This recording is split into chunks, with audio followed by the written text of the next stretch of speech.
Greetings, Acolyte, and welcome back to the Ordo Grigio, the Emperor's secret society against the enemy that is unpainted models.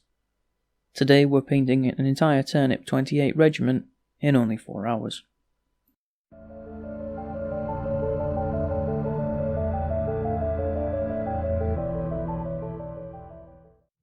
While I prime all the models with German Panzer Grey, it might be worth going through what Turnip28 actually is. Imagine, if you will, the Empire from Warhammer Fantasy, Mad Max, and Monty Python had a child. This child would be the tabletop game by Max Fitzgerald, known as Turnip28, a game that's fairly accessible and extremely free in miniature selection. And by extremely free, I mean the base sizes have limits, and that's about it. No official models you have to use, no arguing over that model doesn't belong in the universe. It's totally mini agnostic, and for that, I love it. Now, while there's no set models or any limits on your creativity, there is an overall accepted aesthetic, which comes from the lore of the post-apocalyptic, alternative future where the world has been overrun by parasitic vegetables, which are simultaneously parasites, food, and a religious symbol. It's a strange, muddy world. Essentially, during the Black Powder era, instead of the Napoleonic Wars ending, they carried on, and in the background a malignant root vegetable spread its earthy tendrils across the world and turned an undisclosed region of Europe into the county that became known as Cyst. Everything is muddy, everyone's a bit useless, and no one has a clue what's going on. My last few videos have been centered around developing my KISS, or Keep It Simple Stupid, painting process, and as I look through other examples of turnip models and the artwork from the rulebook, free on the Turnip28 Patreon as a PDF by the way, I was taken aback by how similar the aesthetic was to my KISS conscripts, like you can see on the screen here. All these factors came together in a bit of an idea. Using my KISS painting style with a few tweaks, how long would it take to paint an entire 3 Snob Regiment for Turnip, even with my hand still not 100% from the incident that stopped me painting last week? The answer, I did mention earlier, is around 4 hours. For these, I'll be using these 4 paints on the models themselves, and these 3 paints for the bases. Plus a little tidy up of matte black after, but that was pretty unnecessary. So before we get started, a quick intro to the units. On the left I have my fodder, equipped with black powder weapons, the largest unit in the base game and about as useful in a fight as a toothpick. Rear centre I've got a stump gun and crew, old world artillery, as likely to kill the enemy as it is to blow itself and its crew away. In front of them a unit of brutes with melee weapons. Brutes are about as professional as units get in Turnip, but they're still well below Imperial Guard levels of training. And on the right I have another unit of brutes with black powder weapons. For snobs I've got the Drummer Boy and Mr. Hatchet, still working on the names by the way, and then the Commander, or Toff, up front, converted from the old metal Inquisitor Courtiers model. With all that out the way, let's start the timer and get cracking. Starting with pure red from Army Painter, I get out my slightly used Amazon makeup brush and give the models a fairly heavy dry brush. After all, the first step of KISS is a dry brush of the main colour that the model will be in the end. I chose red here because Turnip is a post-apocalyptic Napoleonic game with muskets and nobles, or not so nobles I guess. And as my accent may have given away, I hail from the olden world of the United Kingdom of Englandshire.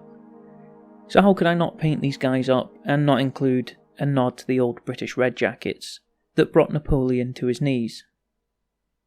Another reason I chose red was that, although I wanted a primary colour that would be notably different from the muddy environment, red is still close enough to the brownish tones of the game, and it would still blend in a little for that sepia filter artwork style that runs through the game's aesthetic.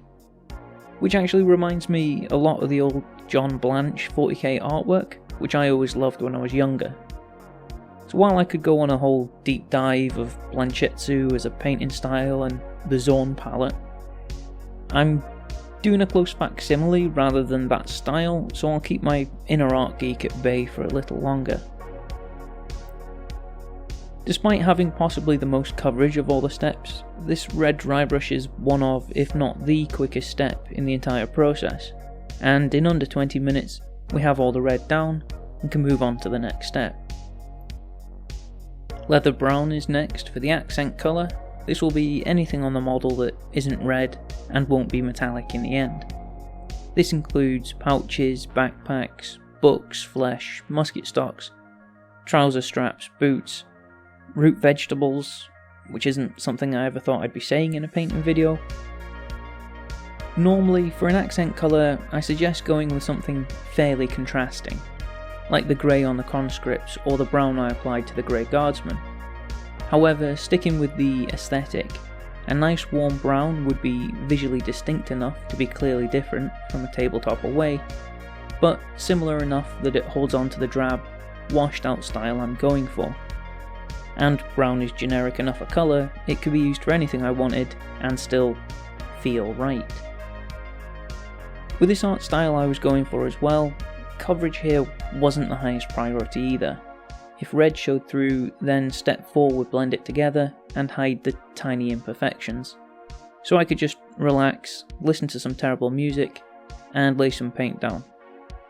Also slowly regret my choice to keep wearing latex gloves, which kept my hands a little too toasty. It's probably worth mentioning at this point that these models are a mix of Perry miniature French linesmen and Agincourt knights, 3D printed torsos and heads available for free on the Turnip Patreon as well, STL files I found on Cults 3D for an organ gun and stump crew, and also leftovers from previous projects and an old Inquisitor model I found in my bits box. Whilst there's no official minis for Turnip, they do have the bassinet and froghelm torsos available as STLs, but you are heavily encouraged to just do your own thing.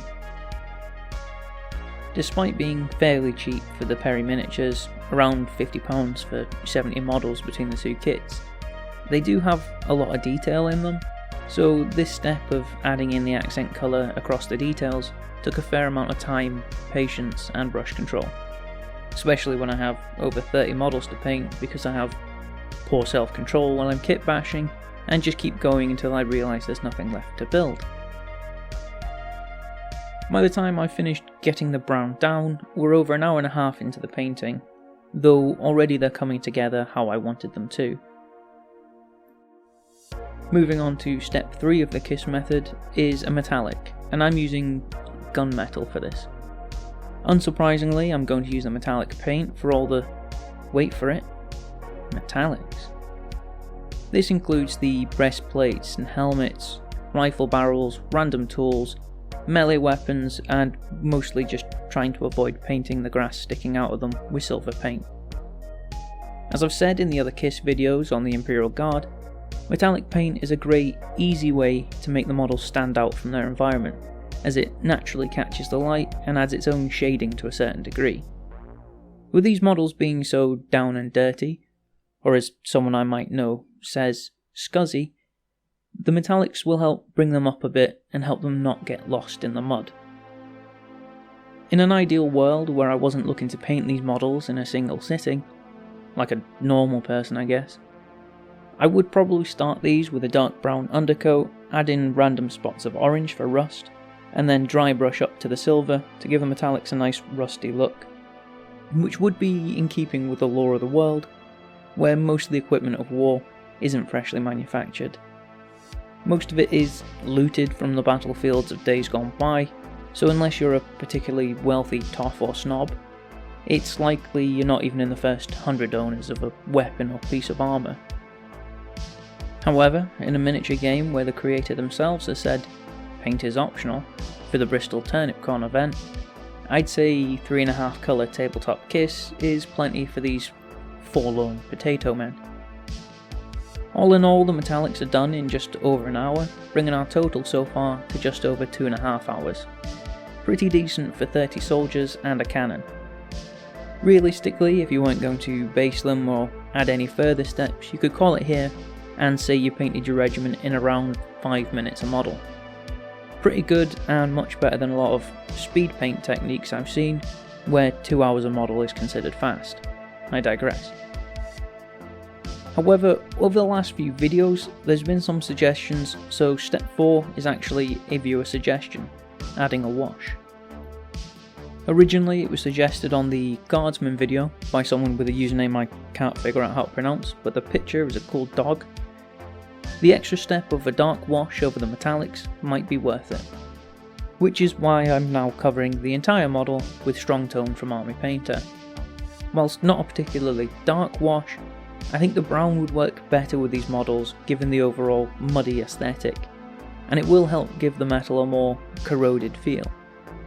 The Army Painter washes are a bit softer than the Games Workshop washes that I have, though these are now the old washes, so it shouldn't dull the model too much.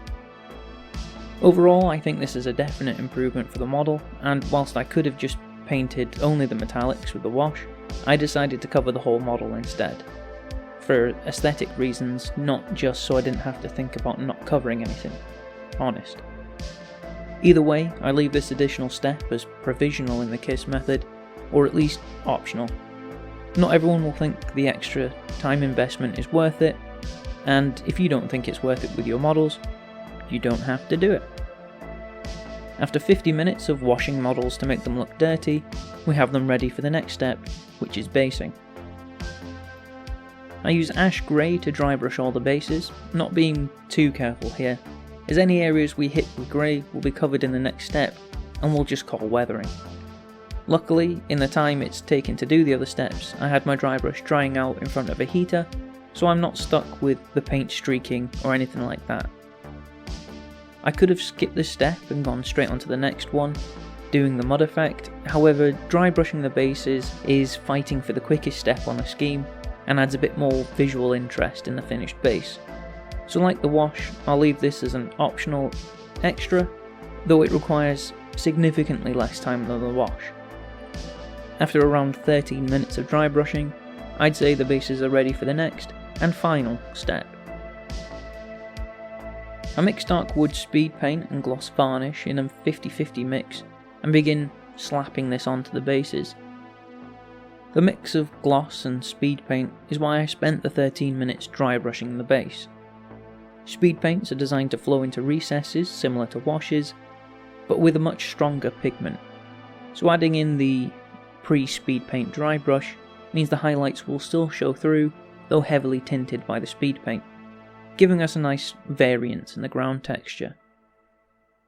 I mixed in the gloss varnish so that even when the paint had dried, the muddy texture of the base, which is definitely not just filler and sand, will still look wet, like the rainy, foggy, churned up battlefields of Sist. Also, being a varnish, it will also help seal and protect the flaky filler sand mix underneath, and using this mix does come with a small warning though. Make sure you clean your brush very thoroughly after use, otherwise it will turn solid and unusable. Not that I've ever done that, obviously. At this point, I have to say I was fully immersed in my own little world. I had been on a video call since the wash stage, and my companion had long since fallen asleep. So with very quiet YouTube and some mild snoring in the background, I let my mind wander and go through all the things I could or would change about my little tatty peelers. What story could I tell with no limits other than base size and unit size for an army? Which means realistically there is going to be another regiment built at some point with a bit more of a narrative involved. However, once again, I digress.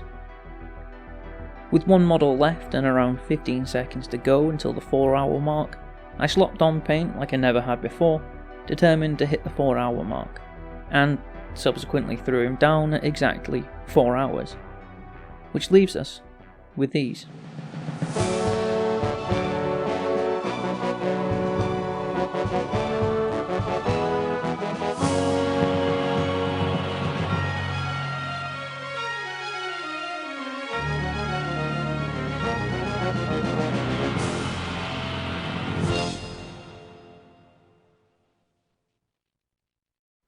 So there we have an entire 3 Snob Regiment for what could be the weirdest tabletop game I've ever heard of. All painted in 4 hours. As always, thank you for watching, and I hope you enjoyed the video. I'd love to hear what you think down in the comment section below, and I'll see you all next time.